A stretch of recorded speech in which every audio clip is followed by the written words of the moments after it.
coward, you scum. I will spit in your face that day if I could see you face to face. Israel first, Palestinian second. You are a munafiq first and a scum second, and then a third, you're an Israeli.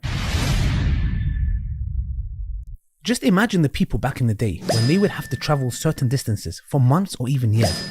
What is one thing that they would carry with them? The Quran. Why? Because they did not have it on their mobile devices or their gadgets. Brothers and sisters, imagine you have an app, the Qurani app, which not only shows you how much rewards you get, but reminds you to read the Quran, gives you reminders. Download the Qurani app now and let it testify for you on Yawm al-Qiyamah that you read it wherever you was. All right, guys, so this is Luna, and we're going to see, how obedient he is when he's given a biscuit, as you can see. Luna, sit, sit, whoa, sit. Good. No, it's all right. It's all right. Okay, so that's a female dog.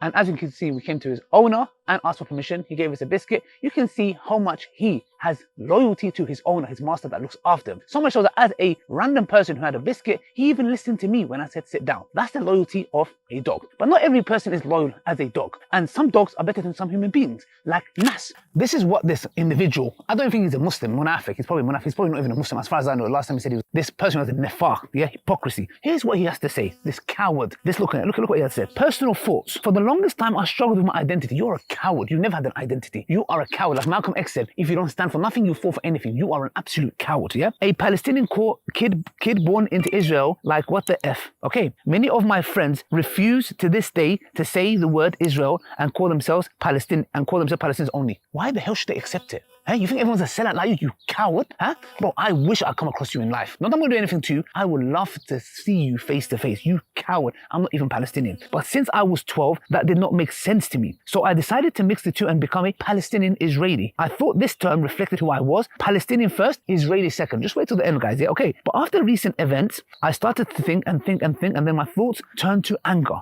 SubhanAllah, was you angry for the sake of your brothers and sisters who have been blown into pieces, who have been oppressed for the past 75 years? You coward? Of course not. I realized that if Israel were to be invaded like that again, we would not be safe. To a terrorist invading Israel, all citizens are targets. Look at how we cause those individuals who some deem as freedom fighters, as terrorists. But Israel and what it's been doing and killing, massacre men, women, children, you coward, you scum. I will spit in your face that day if I could see you face to face.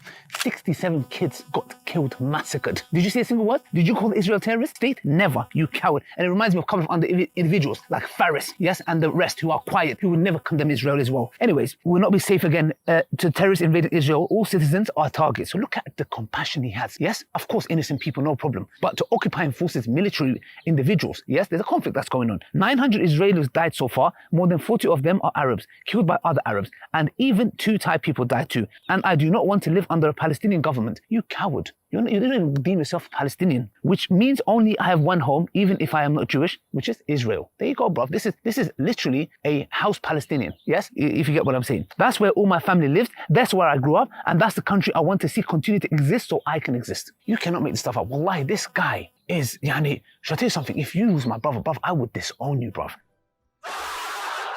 You are the biggest scum, double standard, bum licker, shoe licker, boot licker you are. Palestine should exist too as an independent state, and I hope to see the country thrive and become less extreme. You can't make this stuff up, bro. Bro, you cannot. This guy is the definition of a coconut. The definition to become less extreme. So they are extreme for wanting the lands that were stolen back, and they are fighting to defend themselves, and that makes them extreme, and not a single word of calling that state terrorism. No. And I hope to see the country thrive and become less extreme and more prosperous. I love Palestine. I have invested in Palestine. You are a coward, bruv. You are a coward. Go invest in your soul. It's not my home. So from today onwards, he goes, I view myself as an Israeli Palestinian. Israel first, Palestinian second. You are a munafiq first and a scum second, and then a third, you're an Israeli. So it's very clear, guys, that subhanAllah, these people, these sellouts, this coward, wallahi, if you see this individual, just look at his face and say, shame on you, you coward. You sold yourself for a few dirhams of money. You remind me in the Quran where Allah subhanahu wa ta'ala talks about Pharaoh and Haman, those who sold their own people. Very interestingly, the Bani Israel, they sold their own people. You remind me of them. And Allah subhanahu wa ta'ala swallowed him and all his might and his wealth and everything that you are putting first before your Palestinian brothers and sisters who are going through that. May Allah subhanahu wa ta'ala, I ask Allah subhanahu wa ta'ala to destroy your wealth. I ask Allah subhanahu wa ta'ala to make you suffer how your Palestinian brothers are suffering. May Allah subhanahu wa ta'ala put no barakah in your life. May He make you suffer like a dog, and inshallah you turn to Islam and fix your ways inshallah and repent for what you've done. You flipping utter coward. I hope to God I see you face to face one day inshallah, so I can say these words to your face. You are an absolute coward. No backbone. Shame on you. You're a little weasel. That's what I have to say to you. May Allah deal with people like you. Brothers and sisters, support your Palestinian brothers and sisters wherever they are. The link is in the description box below inshallah. And by the way, pertaining to the dog, we're allowed to pet dogs, and yes, it did lick my finger, which I would have to wash as the Prophet ﷺ described us to.